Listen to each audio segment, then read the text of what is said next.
Hey, what's up, everybody? I'm Cez, and I wanted to talk about my Teardrop trailer that I bought back in May of 2024. Took me a few months to renovate it, but man, that thing was completely destroyed.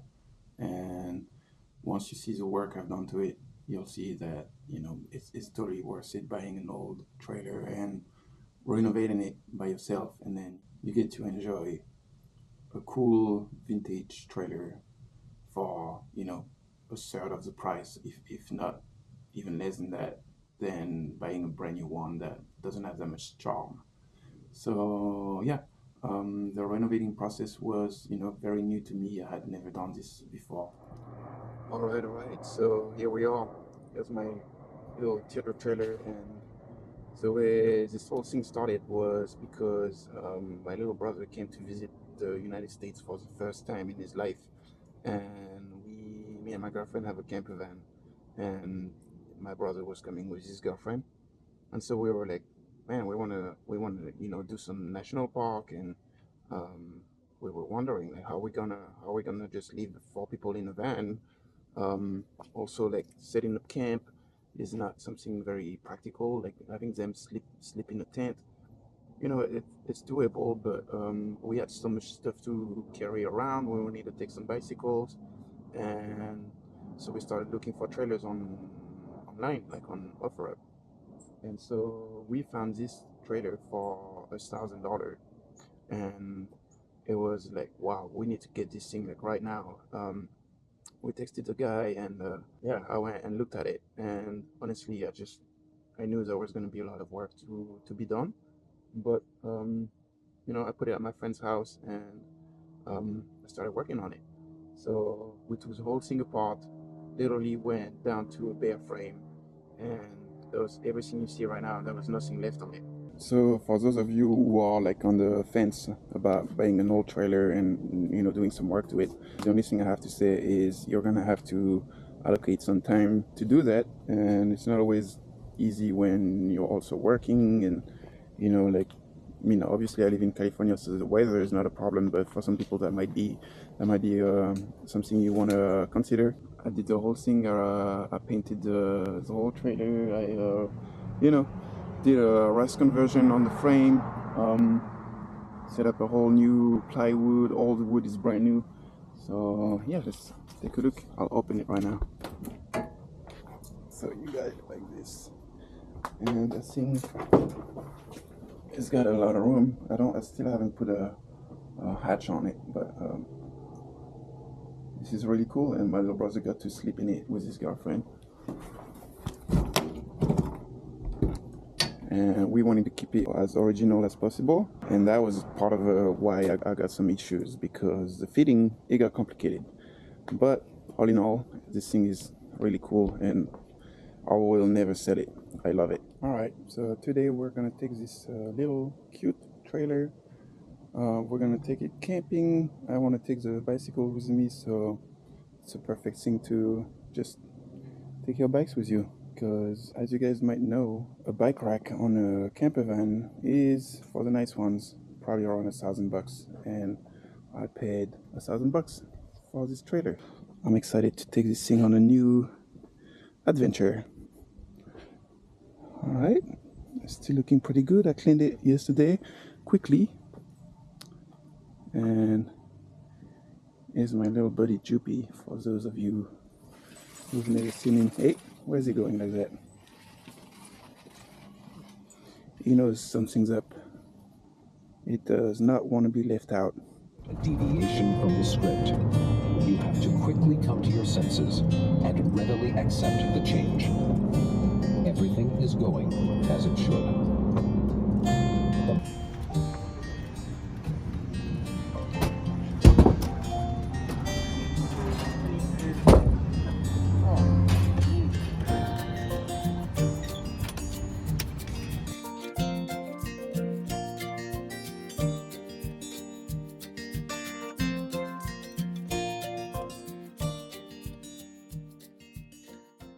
Good morning, good morning. So we arrived yesterday at our little campground. We have, this regular campsite. So if you have for project to build your own trailer, I really think like that's one thing I realized when I renovated this trailer. I was like, wait, is it actually easier to build your own trailer or to renovate an old one? I think if you don't have any experience, building a new one is definitely a challenge. But also, I wanted to mention like if you guys find one that's cheap and needs a lot of work, you got to know that it's going to take you longer than actually building one because you need to take it apart, figure out what goes where, and like mark all your pieces. Make sure you don't lose anything. Make sure like you don't put it back like differently than how it was initially. So that's one thing that is, I mean, renovating one is more time consuming. Also, like I think we spent multiple days doing paint stripping. I remember our faces being completely blue with dust. Um, yeah, so you're gonna have to actually maybe even spend more than just building your own. Is it best to buy an old one and renovate it, or is it best to just buy a bunch of wood and aluminum sheets, a utility trailer frame, and just do it yourself? At the moment, I wouldn't know what is best. All I can say is I'm really proud of what I did with this little trailer.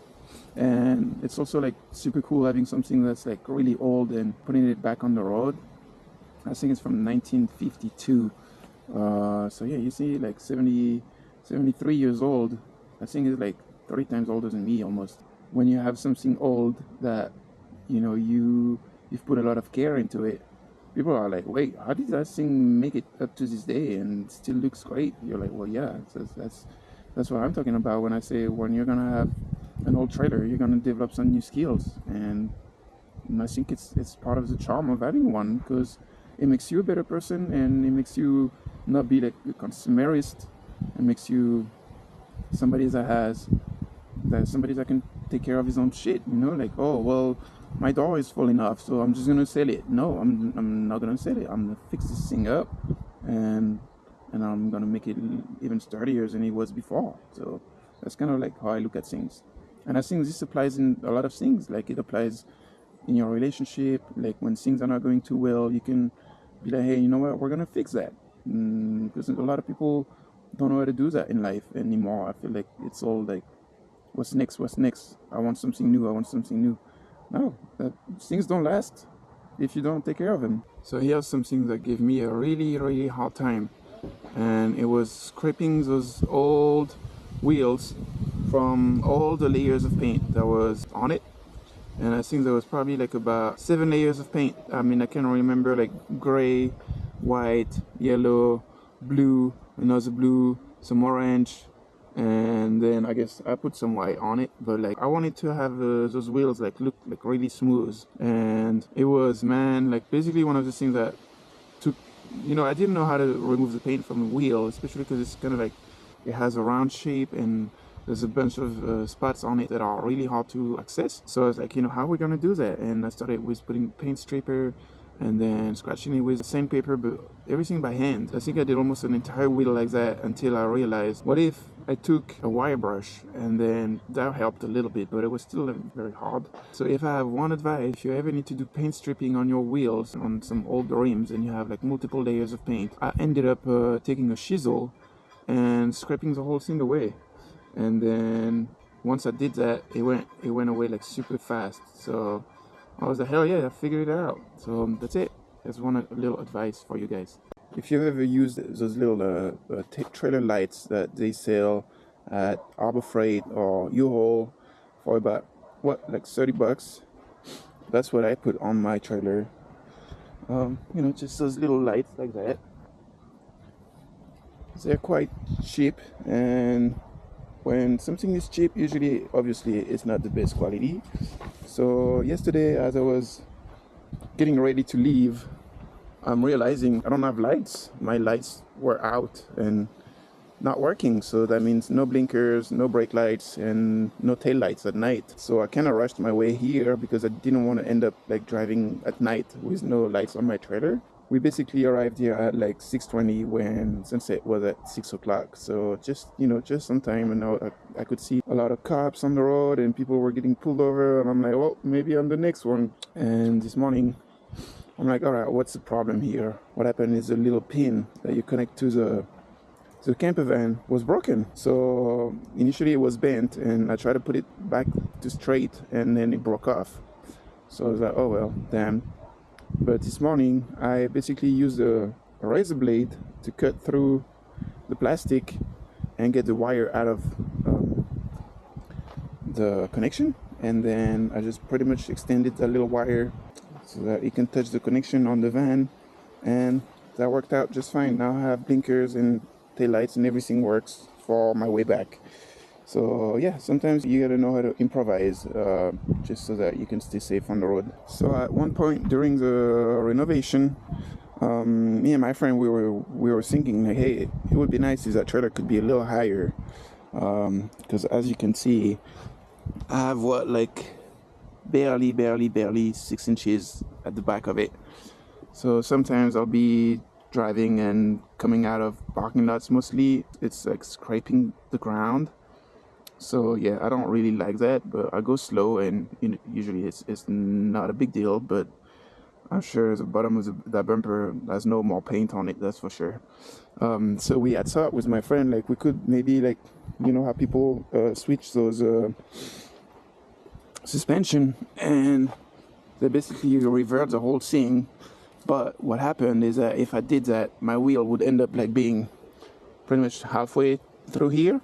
So I would have had like a huge space between the fender and the top of the wheel, and obviously aesthetically that would not look good at all. So yeah, we did all that work. We just flipped the whole thing and then realized it was not gonna work. So I just left it like this, and I mean, no complaint. If I was to do it again, I would probably take some bigger screws for attaching my door, because with vibrations, some of them already came off. So yeah, and you can see some of them are also like kind of like unscrewing themselves. Like as I'm looking at it right now, I'm noticing like they're literally tightened by hand. So that's one thing I would do differently, but that's okay. It'll give me some more work, and I enjoy it. So here's the inside. We took 2 bikes with us today. That's why we basically took the trailer. I have some fishing gear. Yeah, it's got those little nice mosquito nets inside, and it actually kind of like helps with the brightness in the morning. Or at least that's what my brother and his girlfriend told me, that it was quite helpful. Okay, also added this little extra lock on it. Yeah, just 2 doors, like chrome locks. It's kind of nice to match with the chrome little aluminum box in the front. One thing I really feel like I'm gonna get to at one point is changing this hitch, because it's seen some better days for sure. I basically have to add a bungee on top of this because this broke off. So yeah, this would be one of the steps. But honestly, I need to learn how to do some welding. Having a trailer will definitely add some skills to your skill set, because you're always finding out new things. Oh, I need to do this now, and I need to know how to do that. It's like electrical, just I was mentioning. One thing I really suggest you guys get if you have a trailer is one little hand pump with the PSI level on it, because my trailer was stored. I left it at my friend for at least a month, I'd say, and it was like at a slant. The whole way. What tire was it? I think it was this one. This tire was completely flat because of all the weight being only on one tire. So another thing I would suggest is if you're gonna store your trailer, you store it flat. It says Dunlap Trailer Works, and this was done pretty much. If you guys know Long Beach, California, Buena Park, California. So this is the original tag, and I just wanted to keep it. So I think we did a pretty good job on the renovation. What are you making us today? Oh, salmon cream pasta. I think I saw GP sleeping in the sun over there. Doggies love camping. Look at this little guy. What What you doing, Joopy? Hey. You fat little bear. Alright, we're about to go by the river, and that's it. See you later. So here's our little spot for the day. And obviously, when you have a trailer, you're more likely to be wanting to go to those places, to go camping and do cool stuff. So when you don't have one, then potentially you have to get a lot more motivation to go camping, especially right now it's like 40 degrees at night. And I mean, if you're to go camping in a tent, that's definitely not as easy. So there you go, you have a trailer, just buy a little heater, and a heater that has AC also, so that in summer you can just use the same thing, and you get to go, chill by the river with your family. And the dog is happy, girlfriend is happy. Yeah, this is beautiful. What more do you want to do on a Saturday? So nice.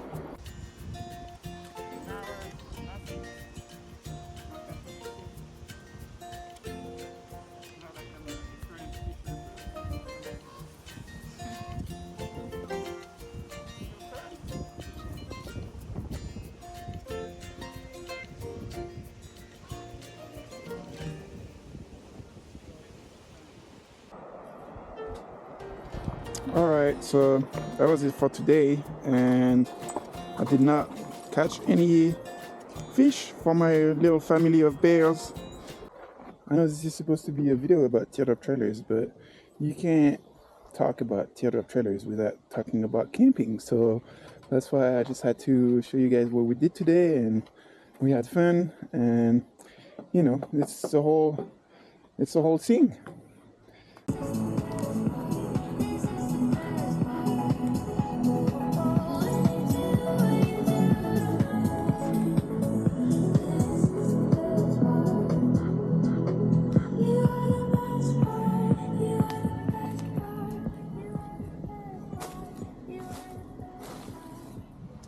So today we decided to upgrade to another campsite right on the river, and Juppy is loving it. He's been going crazy, getting sticks in the river. At one point we're gonna take the bikes